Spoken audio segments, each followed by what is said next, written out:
Ucrânia. Vamos lá.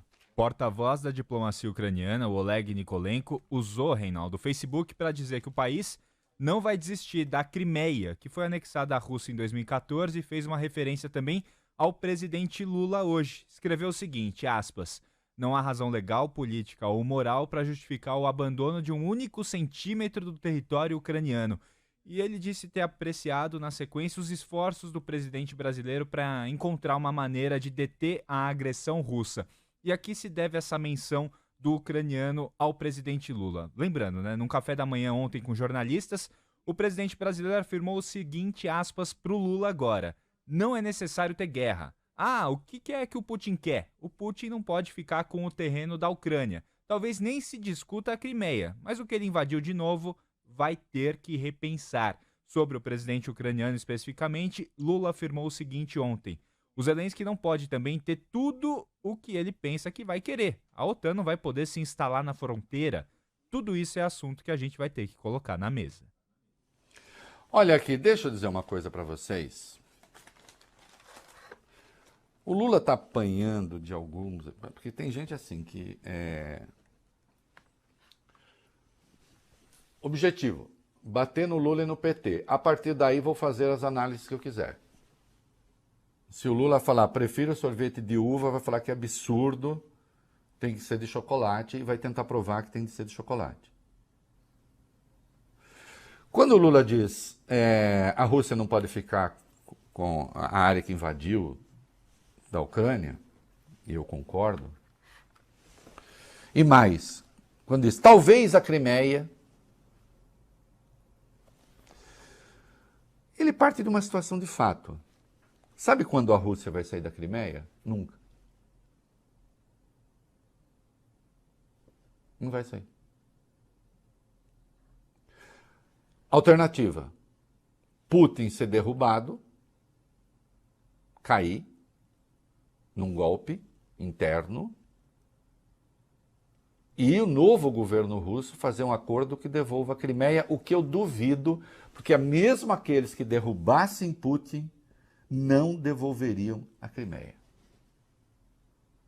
A Crimeia é russa desde 1783. A Crimeia foi passada para a Ucrânia em 1954, pelo Khrushchev. O Khrushchev ele nasceu numa vilinha ali, né? Khrushchev que sucedeu Stalin, ele nasceu numa vilinha a 11 quilômetros da Ucrânia. Ele é um ucraniano, era um ucraniano. Durante o regime stalinista, foi ele que comandou a Ucrânia. Ele se sentiu ucraniano. Foi ele que passou no ambiente da União Soviética a Crimeia para a Ucrânia. A Crimeia tem 65% de população russa.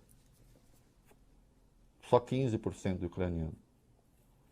E 12% de tártaros. Olha, um povo tártaro, mas que também se identifica com os russos. Pesquisem. Na Crimeia, ali no Mar Negro, fica a frota do Mar Negro. A segunda frota mais importante da marinha russa. E o porto principal fica em Sebastopol, que é a principal cidade ali da Ucrânia, da Crimeia. Não vai sair. Oh, mas aí a carta da ONU está sendo... Não estou dizendo que está sendo respeitada. Aliás, a carta da ONU não é respeitada quando vai a Nancy Pelosi para Taiwan. Ou quando vai a governante Taiwan para os Estados Unidos. Aquilo é China. Nem os Estados Unidos reconhecem a independência. Então o Lula fala assim, vamos pensar na Crimeia. Tá bom, faz o seguinte, Crimeia fica, sai do resto. Uma possibilidade de acordo. O Lula não está dizendo nenhum absurdo. O governo da Ucrânia diz, não, ninguém vai impor. Agora, imaginar que a Finlândia como aconteceu agora, faça um acordo também ela com a OTAN. Tem 1.340 quilômetros de fronteira com a Rússia. Que a Ucrânia, que pretende entrar na OTAN, com 2.245 quilômetros de fronteira com a Rússia. Imaginar então, esses países vão para a OTAN, a Rússia vai ficando exprimida. Oh, não é nada disso, é mentira, a OTAN não tem nada com isso. É claro, você pode dizer que o outro é a sede do mal, as pessoas de cá são a sede do bem, é uma luta do bem contra o mal, é a polarização, Putin é o mal e acabou e vamos destruir Putin. Podem destruir Putin? Podem destruir Putin? Se Putin não cai, até quando vai isso? Quanto é que essa guerra custa ao mundo? Não há nenhum absurdo em o Lula propor.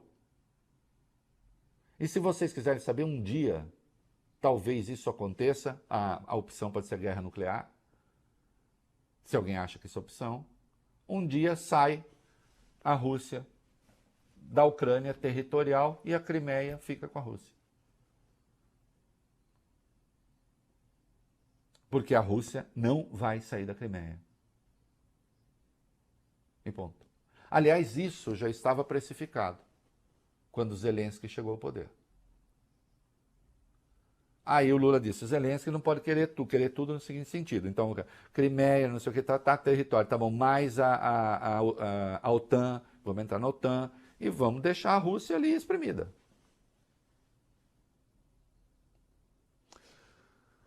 Isto é uma tentativa de entendimento, não uma tentativa de guerra.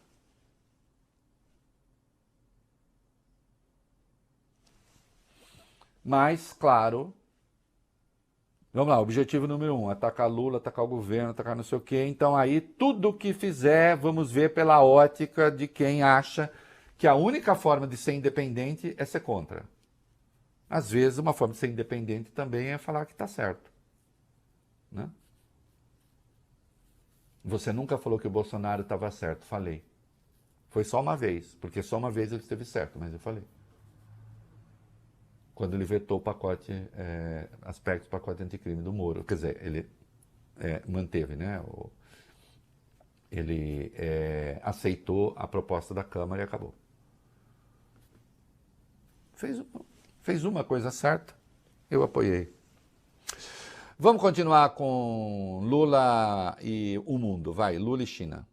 A questão da guerra entre Rússia e Ucrânia deve ser tema do encontro entre Lula e o presidente chinês Xi Jinping. A viagem para a China está prevista para terça-feira da semana que vem, dia 11 de abril. A comitiva terá presença, em princípio, de 37 parlamentares. Rodrigo Pacheco, presidente do Senado, já confirmou que vai integrar essa comitiva. Arthur Lira, presidente da Câmara, consta, vai ficar no Brasil.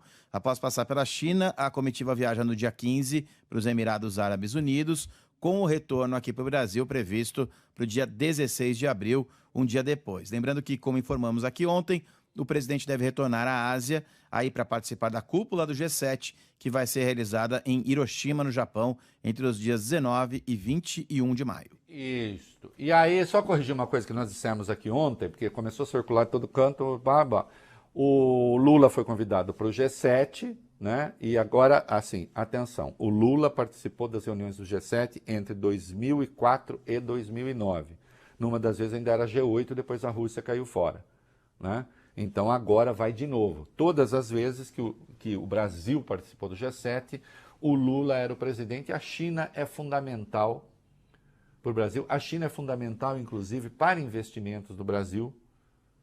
Está em pauta implementação de indústrias aqui, uma na Bahia. Enfim,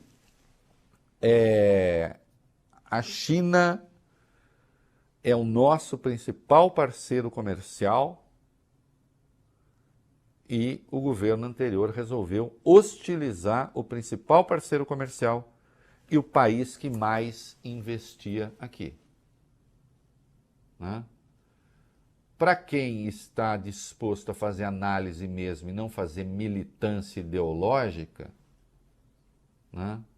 É claro que quando o Lula vai visitar a China, é claro que a questão de Taiwan também está presente ou não está, Bob Fruia? Está presente também. Uhum. Não é? É o Brasil se colocando como ator de novo no mundo.